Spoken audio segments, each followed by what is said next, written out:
the hearts of men have to be won by courtesy and affection. This is the personal idea of the poet, that he says that a beautiful woman should have the manners of affection and courtesy also. And he is saying about the poor man, he is saying that their hearts will not come as gifts to women who do not possess exceptional beauty.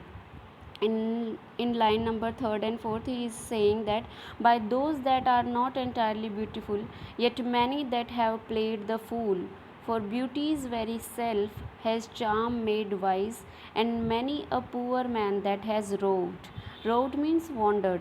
The poet then becomes autobiographical and makes an oblique reference, makes an indirect reference to his own futile love for the beautiful Maud Gonne that I have told you earlier about.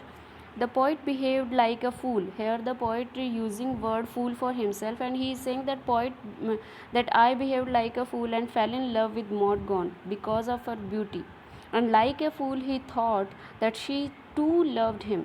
Subsequently he became disillusioned and realized that his passion for Maud Gonne was a sheer waste of time.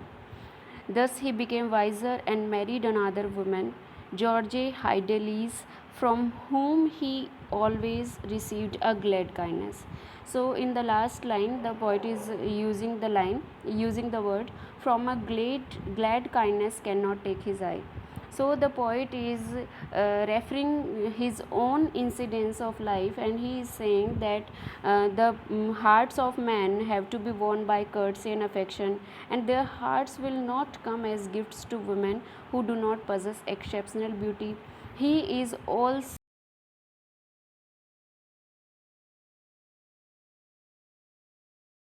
love their beloved so much that they are got illusion that uh, their beloved too also loving them.